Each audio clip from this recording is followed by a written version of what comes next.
Haïti, mourir de faim aujourd'hui ou du coronavirus demain.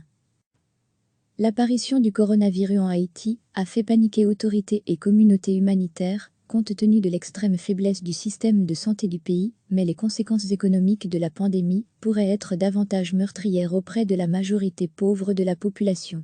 Avec 8 décès recensés au dernier bilan officiel samedi, l'épidémie de Covid-19 n'en est encore qu'à ses prémices en Haïti, où confinement et distanciation sociale constituent un luxe inaccessible pour de nombreux habitants vivant de l'économie informelle. Pour endiguer la propagation du virus, le gouvernement a annoncé samedi soir que le port du masque serait obligatoire dans tous les lieux publics à partir du 11 mai, sous peine de sanctions légales. Mourir de faim aujourd'hui ou du coronavirus demain, sur les hauteurs de la capitale Port-au-Prince, les marchands des rues de Pétionville ont fait leur choix en manifestant contre la vaine tentative de la mairie de limiter leur activité à 3 jours par semaine. La panique consumériste qui a suivi l'annonce le 19 mars des premiers cas de Covid-19 dans le pays est retombée, et les clients sont aujourd'hui d'autant plus mesurés dans leurs achats que leurs moyens sont faibles. Les céréales constituent 2/3 des apports énergétiques quotidiens des Haïtiens les plus pauvres.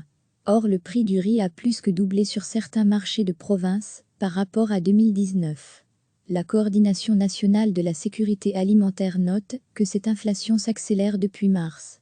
Cette forte hausse des prix accompagnant l'épidémie de coronavirus ne va qu'amplifier la récession dans le pays, commencée à l'automne.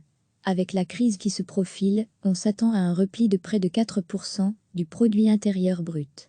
Cela résulterait principalement d'un quasi-effondrement du secteur agricole, qui verrait sa demande effective chuter considérablement, a indiqué le Premier ministre Joseph Joute lors d'un sommet annuel sur la finance, organisé uniquement sur Internet cette année. Si le secteur ne pèse que 21% dans le PIB, l'agriculture concentre la moitié des emplois d'Haïti, a rappelé l'économiste Etsé Émile. Travailleurs pauvres possédant de très petites exploitations, les paysans haïtiens voient aujourd'hui leurs revenus fondre en pleine période de soudure, entre deux récoltes, aggravant leurs difficultés à préparer la prochaine récolte, déjà menacée par la sécheresse dans certaines régions. Bien avant que la pandémie de coronavirus ne vienne paralyser l'économie mondiale, les Nations Unies avaient déjà estimé que 40% des Haïtiens auraient besoin d'une assistance humanitaire d'urgence cette année.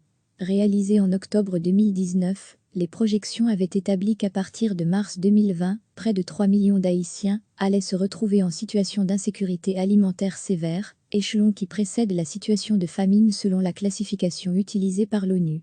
La plongée du pays dans la pauvreté extrême a longtemps été évitée par le soutien financier indispensable de sa diaspora. Les plus de 3 milliards de dollars transférés annuellement par les Haïtiens vivant à l'étranger constituaient jusqu'ici un tiers du PIB. Les Haïtiens dépendent des transferts de fonds pour la nourriture, l'éducation et même les funérailles, selon l'économiste Kesné Farrell.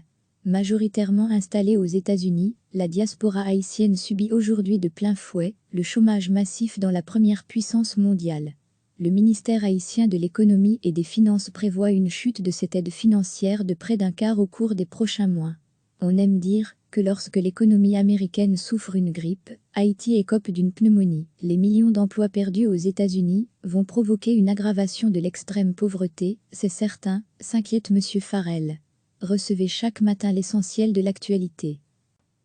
L'apparition du coronavirus en Haïti a fait paniquer autorités et communautés humanitaires, compte tenu de l'extrême faiblesse du système de santé du pays, mais les conséquences économiques de la pandémie pourraient être davantage meurtrières auprès de la majorité pauvre de la population.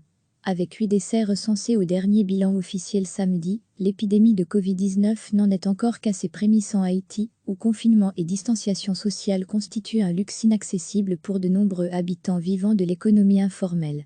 Pour endiguer la propagation du virus, le gouvernement a annoncé samedi soir que le port du masque serait obligatoire dans tous les lieux publics à partir du 11 mai, sous peine de sanctions légales. Mourir de faim aujourd'hui ou du coronavirus demain, sur les hauteurs de la capitale Port-au-Prince, les marchands des rues de Pétionville ont fait leur choix en manifestant contre la vaine tentative de la mairie de limiter leur activité à 3 jours par semaine.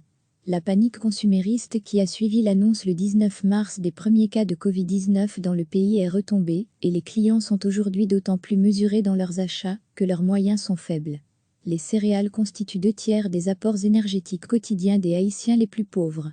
Or, le prix du riz a plus que doublé sur certains marchés de province par rapport à 2019.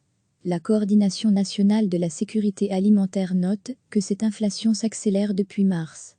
Cette forte hausse des prix accompagnant l'épidémie de coronavirus ne va qu'amplifier la récession dans le pays, commencée à l'automne.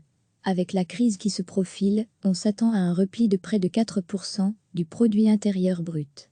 Cela résulterait principalement d'un quasi-effondrement du secteur agricole, qui verrait sa demande effective chuter considérablement, a indiqué le Premier ministre Joseph Joute lors d'un sommet annuel sur la finance, organisé uniquement sur Internet cette année.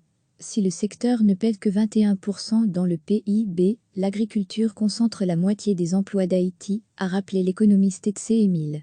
Travailleurs pauvres possédant de très petites exploitations, les paysans haïtiens voient aujourd'hui leurs revenus fondre en pleine période de soudure, entre deux récoltes, aggravant leurs difficultés à préparer la prochaine récolte, déjà menacée par la sécheresse dans certaines régions.